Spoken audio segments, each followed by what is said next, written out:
Well, as you just heard, the debate around restoring territory rights has paused again. There was an emotionally charged discussion, though. Previous attempts to overturn the Andrews Bill, which bars territories from legislating on voluntary assisted dying, have narrowly failed in the upper house. Liberal Senator Jane Hume yesterday delivered a compelling speech on why she will support the legislation this time around.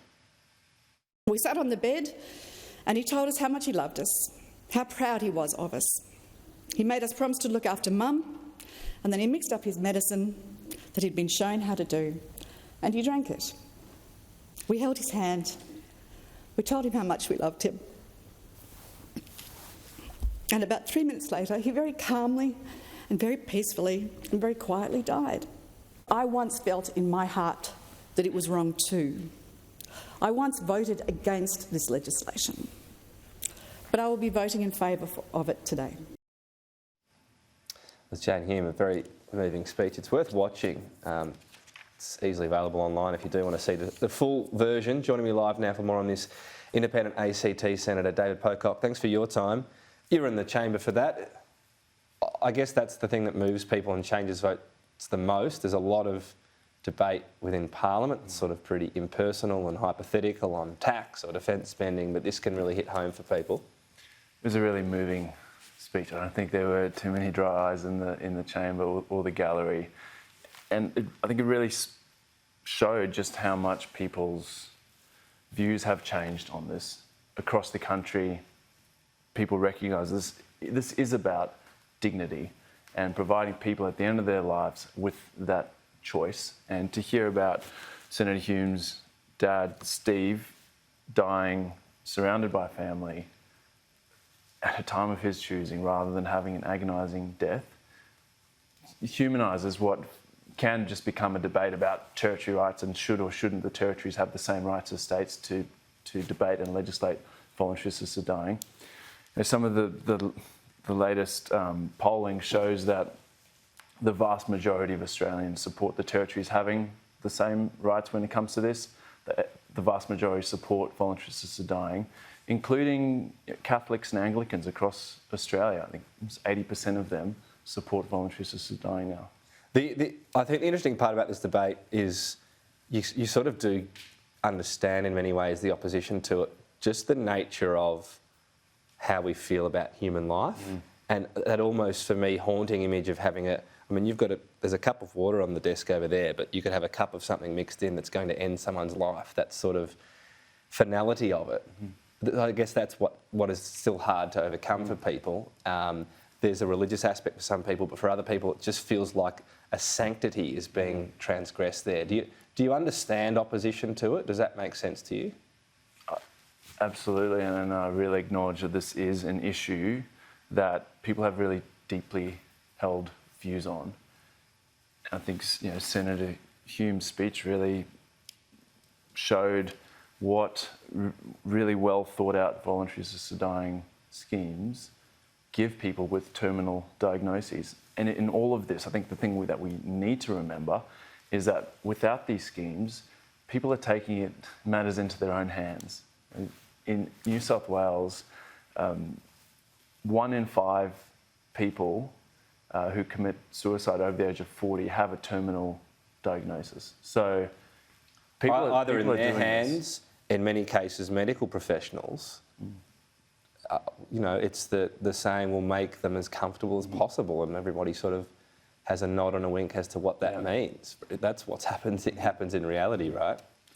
And the thing that I keep trying to remind people is that at a federal level, we're not legislating voluntary assisted dying. That's for local parliaments to do.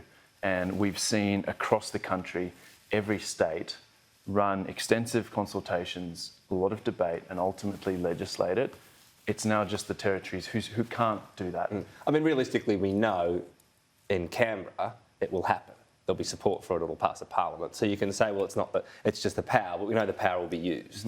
There's no point in pretending that won't happen, right? I'm not pretending that won't happen, but if you look at the Andrews bill, when Kevin Andrews proposed it, he said, I'm doing this because the territories are out of line with the states. And that's what's changed. Northern Territory had a voluntary assisted dying scheme 25 years ago. this overrode that and said, no, you can't have the territories out of line with the states. 25 years later, every state has now done it. Which I guess back then a lot of people, many more people would have been uncomfortable, and it was something that a lot of Australians would have balked at. Now, not so much. And so my argument is that that piece of legislation has served its purpose, and 25 years later, it's now the territories that are out of line with the states and in the opposite direction. So let's remove this and actually allow the territories to have their own consultation, and any fears of the territories having a radical scheme, every state has now legislated their own model. And that's so where you'd imagine the territory goes down. It's cautious, it's multi-layered, protections everywhere. Well, we can now look at all of the state schemes and decide what is a good starting point, and obviously have our own consultation. I've met with a number of people across the community on this, including faith groups, and I've said to them, I really understand concerns, but you need to go to our local legislative assembly and put those views forward, and during the consultation process, there'll be opportunity for that. Albeit they, as I said, we assume something will get passed, but they're entitled to have your view, I guess is what you're saying. Quickly on the National Anti-Corruption Commission, would you vote for it in its current form, particularly around it would only be in exceptional circumstances there would be public hearings?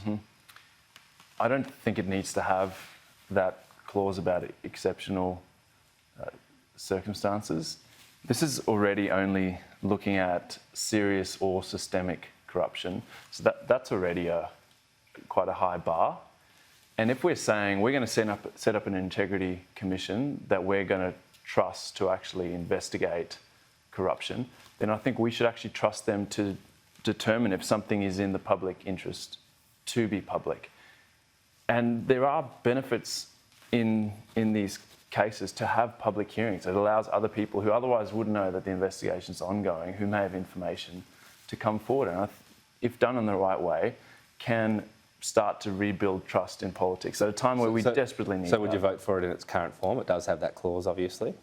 Well, it won't be in the Senate for a while, and really hoping that the committee process where people can submit what they think, and we'll also be speaking to experts. I think it'll become But you've got clear. the legislation as is. So you have a view right now whether you'd support it.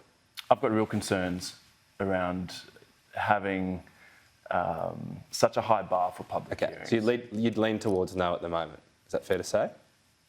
An integrity commission is something that everyone wants. We've got an opportunity to get this right. What I'm saying is that we should get it right. And if you listen to experts, they're saying that leave it up to the integrity commission to decide. Sounds like your vote's a long way from in the bag. Can I put it that way? I think there's a long way to go on this integrity commission. We've got a lot of time for the committee hearings, and it'll be really interesting to see what comes out of it. We will see. Perhaps talk to you down the track. David Pocock, thanks for your time.